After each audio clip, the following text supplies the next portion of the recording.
Hey guys, Matt during editing. I just wanted to go over one thing before the video started. Right after the video, actually, I set up a spreadshirt in which we are going to be selling a bunch of flight simulation content that you can go and buy yourself. So before the video starts, I just wanted to say that that's up, and I'm going to link that in the description. If you want to just go visit it now, it's jnmsimulations.spreadshirt.com. You can find a bunch of stuff there that's not just the channel, but flight simulation in general, and you can go purchase yourself some stuff even if you don't like us. So that being said, I'll let the video start in just a few seconds. Like I said, just if you have anything you want specifically, please just let us know in the comments, and I'll be sure to make the design for you so you can go buy it from the shop. But anyway, without further ado, I hope you enjoy the video. Thanks. Hello everybody, my name is Matt, you're watching JNM Simulations. Today I'm going to be doing a video with the Carenado B200 King Air.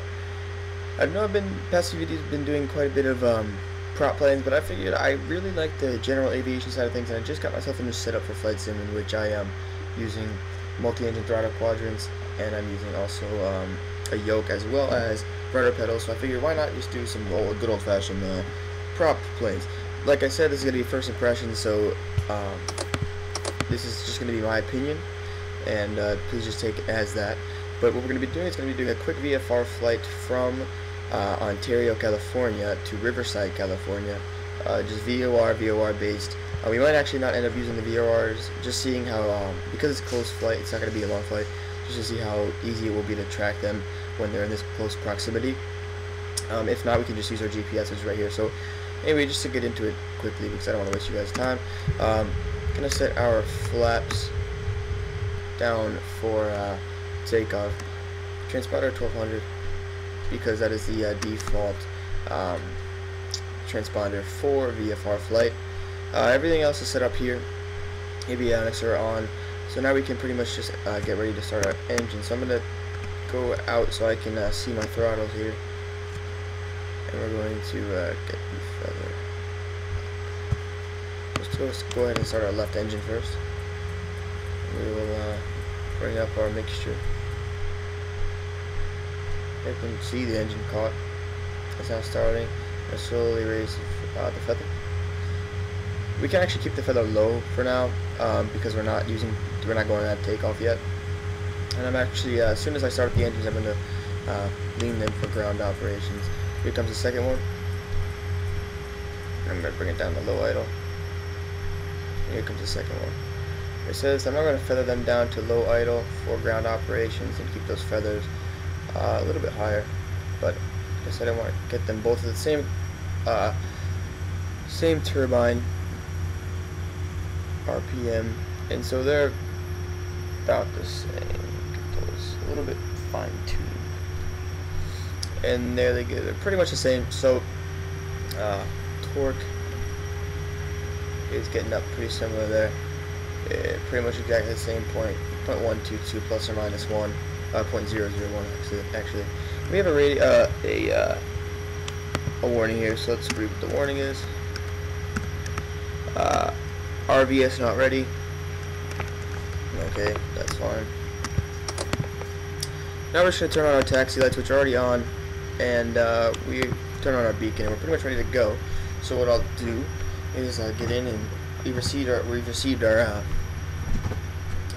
clearance, and we've just released our parking brake. So we're going to begin our taxi out to the runway.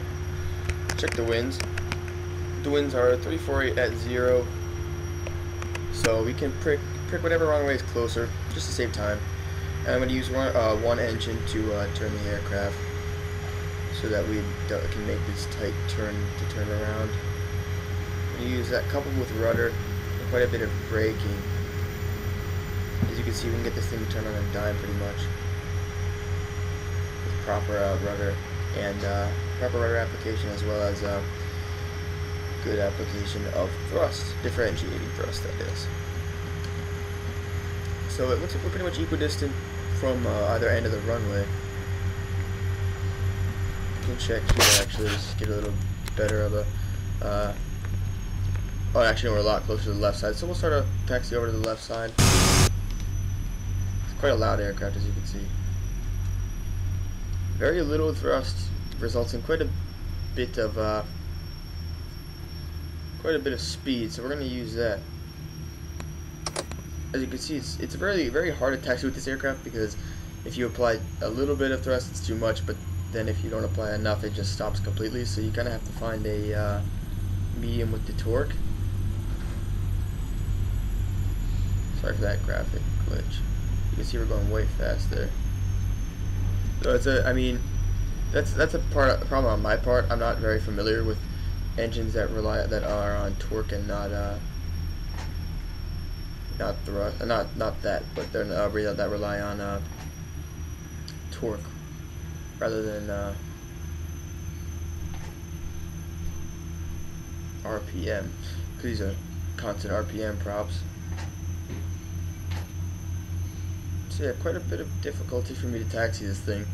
I apologize for that. So don't take that into consideration when you're buying it. If you're not familiar with these types of aircraft, it might be a little bit harder for you, like it is for me, to get acclimated to this type of speed. And also, it seems to react very, very late to rudder input, so keep that in mind. Because when I am applying rudder, oh, there we go, that kind of balances it out. I think it just has to do with the power. But it seems to be taking the rudder inputs quite slowly. There you go, we stopped again because I can't keep the speed at a good rate. It's either going way too quick or way too slow. See if we can get this time. I'm gonna get the torque a little bit higher. Apologies for that cut. I had to go help out with something. So now we're gonna just increase the throttles here. Try and get to the runway quickly. Give it a little bit of power and then let go of the powers, because these things do take a while to spool. So we get a little bit of thrust and then let it go, and then give it a little bit more to keep it going. Like I said, you gotta take into consideration that these things take a while to spool up. So you gotta apply your thrust before you want it to actually take effect. You can see that the torques are a little bit uneven. That's what's resulting in the differentiation in the that's why I'm getting a little bit of rudder steering problems. Like I've said, I'm not used to aircraft that rely on torque, so I apologize if I'm butchering this aircraft, and people that fly in the real world are getting upset by that, but not much I can do about it now. We're not going to take the entire runway. It's a long runway, so we're just going to get on right here and save you guys from watching any more of me taxiing this thing, as it's completely horrible. So we'll throw ourselves down here for this turn. Hopefully get on the runway safely. And stopped again. I can't do it. I don't know. I'm not very good at it. Clearly, you guys can see that. Doesn't take much to see that. Yeah, it's constantly just battling with the rudder. It's ridiculous. Try and get this thing to be. So we're gonna put up our mixture and our feather now, because we're going into a takeoff stage configuration. So hopefully we have enough speed to get lined up. So we're gonna do about 4,000 feet. We're gonna act as if we've been given clearance at or above 4,000. Only if I had my what is it? Whatever, I forgot what I was talking about. Oh, my kneeboard. My kneeboard has the altitude for VFR flying, but I figure we're only doing it for first impressions, not trying to be too realistic here, so we're good for now. So what we're going to do is we're going to do static takeoff. I know we don't have to, but I'm doing it because with the rudder, how it is right now, I'd rather just keep that speed at a constant rate. So as you can see, our torque is already actually kind of high because of the fact that we are at our highest feather and highest mixture setting for best power. So without further ado, we're going to increase our throttles. We're going to rotate it about 115 knots. So those are all the way. I'm going to release the brake. And just right off the bat, just a little bit of rudder problems, but gonna regain the center line here.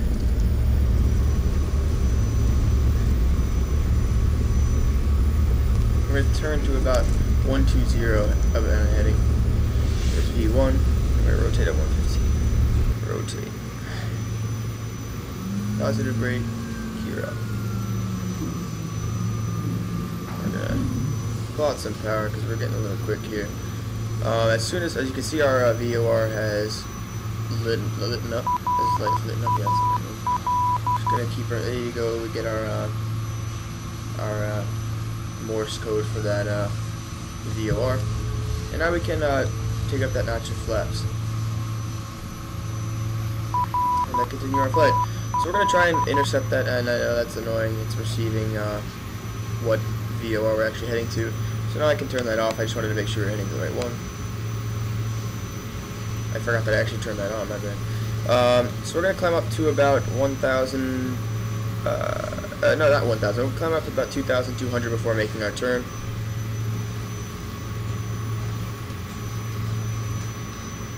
$2,200. We'll just start a turn. We're going to keep the nose up in order to maintain our altitude and maintain our climb. Going to make sure we're coordinated in the turn, my bad. We're gonna keep that bank standard rate bank turn, and we're not gonna really be in cruise too long, so we're gonna keep the speed kind of down in order to allow us to descend at an appropriate time and not have to worry about deceleration. So we're gonna be entering the VOR at a 120 radio. So now the airplane is clean, just making sure gear up, flaps are now up completely. So we're gonna not halfway, sorry, we're more than close to our altitude chosen for the flight. So I'm going to start to get ready for the actually we're probably gonna have to go above these clouds here. So we're gonna have to change our altitude selection. We're gonna have to get above these clouds because we are flying VOR. So the whole point of VFR, we have to either see the ground through the clouds for visual flight rules, or we have to be below the clouds. We need to be 1,000 feet vertically, and I think it's a half mile horizontally. So, like I said, we're gonna have to regain that center line. Not center line. We're gonna have to regain that tracker for that VOR, and we're gonna have to climb above these clouds at the same time, because we are not by law allowed to enter these clouds. Might have been a good idea to stay below them, but I think right now with how our distance is on the flight, it's probably best if we go above them. So we're going to turn to intercept the track for this. And it looks as though we're going to have to climb about another 1,000 or so feet to get above these clouds. So we'll be quite high. And by the way, I'm flying this all by hand, so I apologize for any what is the word? Any non-precise things. It's just a factor of me flying by hand. Just gonna make sure that our audio is recording. Yeah, it's recording because it's giving me a pop-up.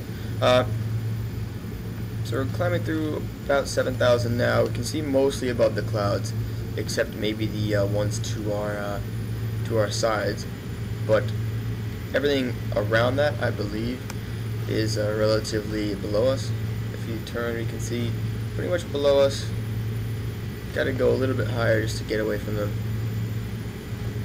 But yeah, still tracking this VOR. As you can see on the GPS right there.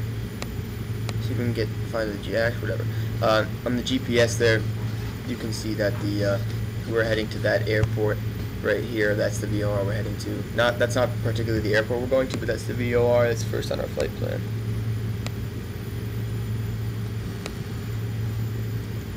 So we're about 168 knots, and we're not too far from that VOR, so looking good. I can't find that the DME is not recording, unless I just don't know how to, but can't really see. So this is a good cruise. So we'll start to hold the throttles out until we come to a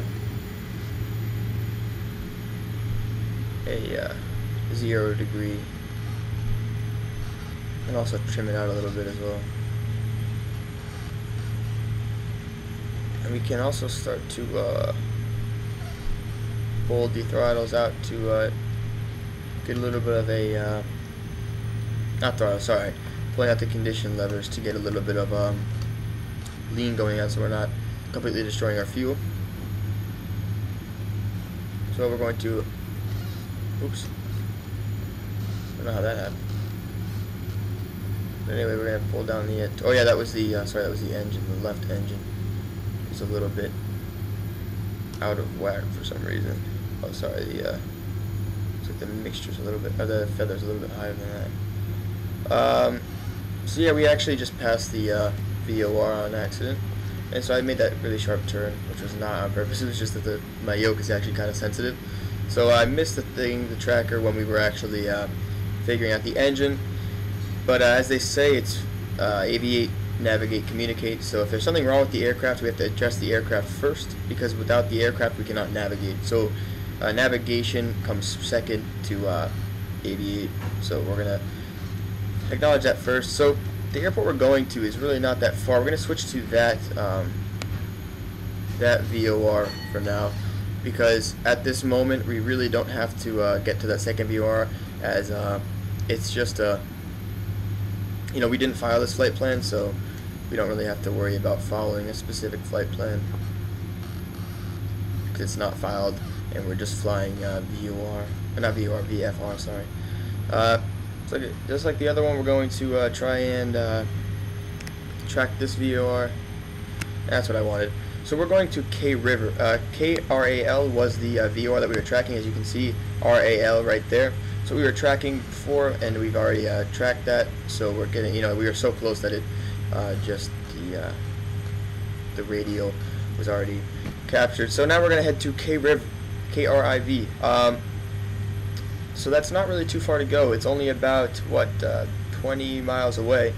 So we can start to descend here and get below those clouds at this point. We're going to actually have to, let's see, you have to see these clouds right now. So I'm going to push the nose down just to get a look at these clouds right in front of us. We won't be able to get through before that, but we can actually slip through that those clouds right there. So we'll start, sorry, if you put the throttle too low, it'll give you a warning. So we'll use that little part right there to get through. See that there's a runway in front of us, which I believe is one we're going to. But the way that we're going to do this is we are going to land with a heading of 30. I believe the runway is 30. In that region. So what we're going to do is we're going to do a right downwind, sorry, a left downwind for that runway. We'll be able to get down quick enough, so we wouldn't worry about that, as we have kind of a as you can see, we're getting really fast, so I'm just going to pull the throttle out and keep the descent, because the thing is that the descent is necessary, and we can always lower our speed, because we're still below 200.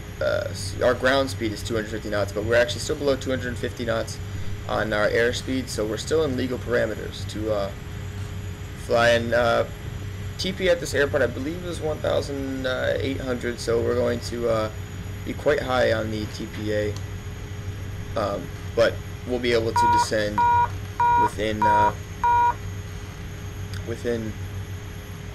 you know, within reasonable parameters of that. So going to gotta lower the trim first as well.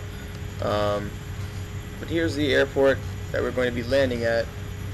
Sorry for the confusion with this flight, but as you're going to see when we start getting the nose in. Well, I have to trim first, but as we start trimming the aircraft out, and we start getting this 0 degree heading, 0 degree attitude, you'll see that the speed will start to come back down. Because pretty perfectly trimmed out here, not using anything, just doing small adjustments, minor adjustments is what they say. And we're going to try and get the speed down. So I'm going to keep the nose up and try and get all that throttle out. And we're going to ignore that and put the gear down just so we stop getting that annoying warning, because we're going to need to get below a certain speed. There we go. So that warning is extinguished, and we're going to keep it that way because it's very irritating. So we're going to start adding our flaps in. As you can see, what we're going to do is, as soon as we are 45-degree angle with the runway, and it's actually 3.5, so pretty close. But as soon as we're at a 45-degree angle with the runway, sorry, we will make our crosswind, our base rather, sorry.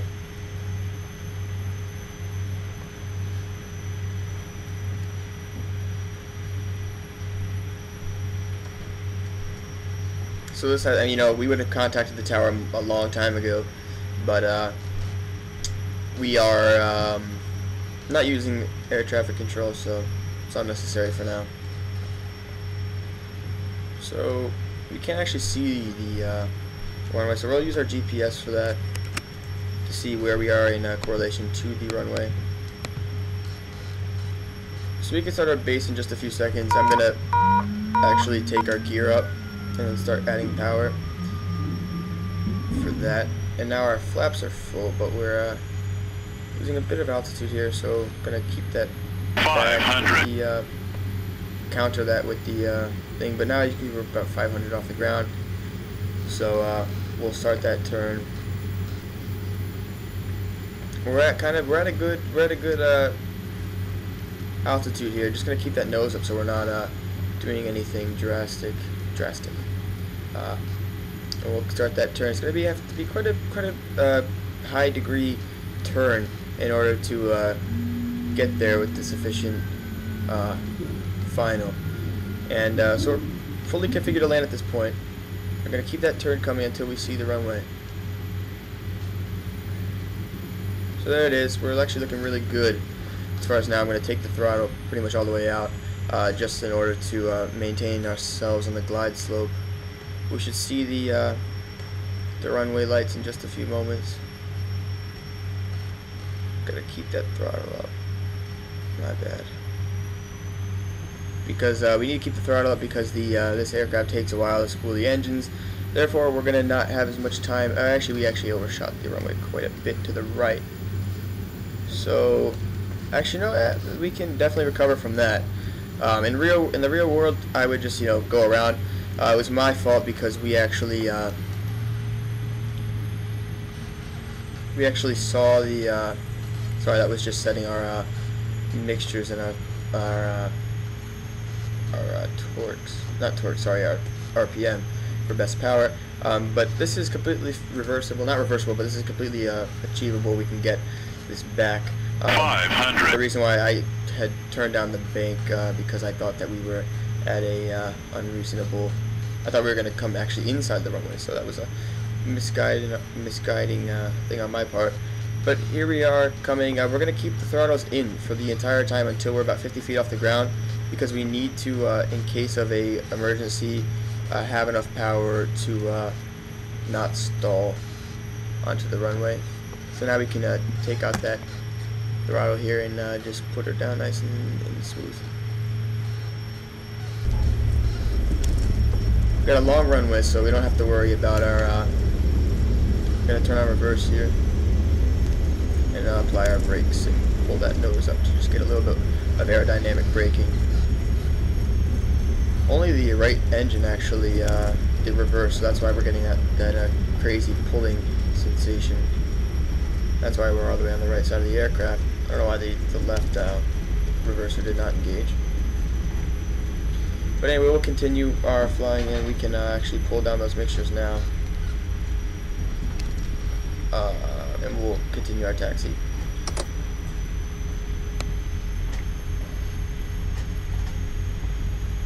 So, very hectic coming in for landing, but it went pretty well. I would say the landing was fine. We recovered from the from being high, once again our left engine is pulling more power, so we have an instance where we're getting pushed around quite a bit on our horizontal plane. So as I said, this is a first impressions video. I've never flown this aircraft before, so it went quite well for what we'd done. Obviously gonna have to practice a lot more flying. I mean, the things that my problems were, they were not problems with like manuals. As you can see also, the thing is with the turbines is that my mixtures and my feather are at the exact same level, but we're getting a higher torque in the left engine, which is causing us to go all over the place with our rudders. I guess I just reset them now, and I see how we're getting a much higher torque in the left engine. So unfortunately, it makes it look like bad piloting on my part, but I'm gonna have to I'm doing the engines at a different level right now to try and attain the same torque. But as you can see, we're getting quite a bit of fighting with the plate. So these are at the same level. As you can see, the left engine is at 800 torque, or the other one's at almost 900 for the left engine. So it's I don't know if it's a problem with my throttle quadrant, whether they're not reading it correctly. So I kind of feel good about that it wasn't my fault the entire time. The throttle, I guess, might be my problem. So before you get this aircraft, just put that into perspective. If you have a single throttle, then I guess you wouldn't have to worry about that, because you won't have to worry about putting one up and one down and whatever, because they'll go at the same rate. I don't know if it's, like I said, I don't know if it's a quadrant problem. I don't know if it's just the way I have the aircraft set up right now, but it's something that you'll have to put into consideration when buying this aircraft, whether you want to deal with that or not. I certainly think it's worth it. Carenado creates great products regardless of what they are. So I think that it's it's the best B200 that I've flown. I've not flown the Duke one, so keep that in consideration as well. But like I said, if you want to get a nice VFR, IFR capable aircraft that can have that, it's an aircraft that is very versatile. You can fly it, like I said, VFR, but you can also fly it IFR with I think it has a max cruise of something like 20-something thousand feet. So it's pressurized. You can do all the things that you can do in a airliner, as well as what you can do in a 172. So it's a very versatile aircraft. I would say that it's worth it if you want to put the time to learn it, and I certainly will be doing that, and I certainly will be reading the manual and working on the flying by myself. But like I said, this is the first time I've flown it, so be a little bit conscious with that, and also remember that the fact that I've been dealing with unequal torque for the entire video. So we're gonna come over here and cross this line for parking and hit the freaking sign. My bad. We're gonna come in here and just park right next to the fuel right over here. So we're gonna come out, actually face ourselves towards the runway in order to be able to leave easily as soon as we drop off our passengers. So here we are, right on the line, so we can set our brakes and then just turn it off from here, and turn off our ignitions.